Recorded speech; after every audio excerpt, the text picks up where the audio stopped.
What's going on, guys? It's Greg from East Coast Eyes. The bracket is officially out. Last night was Selection Sunday, and here we are having our bracket for the 2023 tournament. I'm really excited for this year, and we're going to break down a little bit of the bracket and see what people thought there were issues with. So this year, there's definitely a lot less controversy than there was last year. Last year was crazy complaints about Notre Dame and all this stuff, and every year people like to complain about the process or how these teams are selected by the selection committee, and we don't have a ton of visibility into it, but we do have some.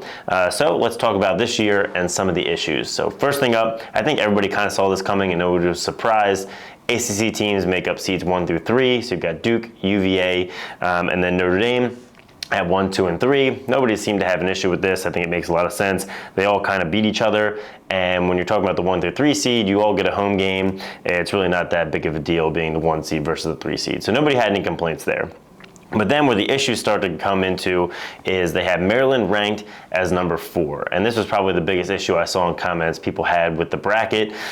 People really felt like because Maryland lost to Michigan and so badly in the conference tournament that Michigan deserved a home game over Maryland, where now Michigan has to go travel to play their first game. I kind of see this argument, and they obviously had a head-to-head win, won the Big Ten Conference Tournament pretty well handily as well, but people kind of forget how these rankings are done. It's based on the full season and has no recency bias. So just because you played really well at the end of the season doesn't have anything to do with how you get seeded for the tournament, and people like to forget this. So just because you played a really good Big Ten tournament and the end of the season, they're looking at the full season where Maryland, despite dropping a couple games, was still ranked number 4 in RPI, which basically combines your strength of your wins with your record.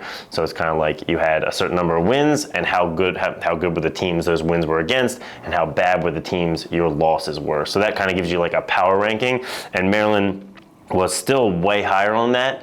And even though it's fallen off toward the end of the season, probably deserves that number 4 ranking and will get a home game. People are also a little bit unhappy with Maryland. A couple things with Coach Tillman here that have soured people towards the Maryland team. So Michigan is going to have to travel, and Maryland's going to get that home game.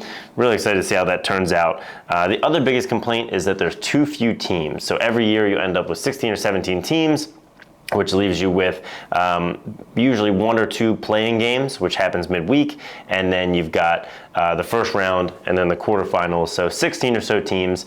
I think that's a good number. The NCAA tries to balance like the burden on the teams with traveling and the cost of all these extra games, but people do love an underdog story. They love a Cinderella story, so if you were to go up to maybe 20 teams, you could get a lot of these bubble teams who were very good, maybe deserved a chance to win, maybe have a chance to make a run, but don't make it because of a lot of these teams that get AQs. People also like to complain about the teams who are maybe not as strong, that get automatic qualifiers because they won their conference. That's kind of how college sports works. That's too bad. You win your conference, you get a chance to go to the big show. I think that's where your kind of upset ability happens. Looking at like a Delaware versus Georgetown last year, that's what gives that opportunity to happen. The final thing people wanted, the teams they felt like were the biggest snubs, so not a lot of snubs this year. It was almost a little bit clear-cut. Snubs that people commented about, Syracuse, which I think is crazy. Syracuse definitely this year did not deserve a shot at it. Their RPI was 22. They had no top 5 wins. They had no top 10 wins. They did not deserve to go. The one I did think had some merit was Denver. Denver was the runner-up in their conference to Georgetown, a very good team. RPI was 10. They did not have any top 5 wins, but they did have some solid wins. And, you know, I think people kind of were thinking more about Tierney's last year, giving them a chance at it. That's not really how the selection committee works, but it would have been a great storyline. What the problem is here is that Michigan winning the Big Ten means that Maryland and Hopkins both need at-large bids, and then you have Princeton, who wins the Ivy League, and that means Yale deserved an at-large bid. You get 3 at-large bids to the ACC. There's just not that many at-large bids left to give to these teams that didn't win their conference.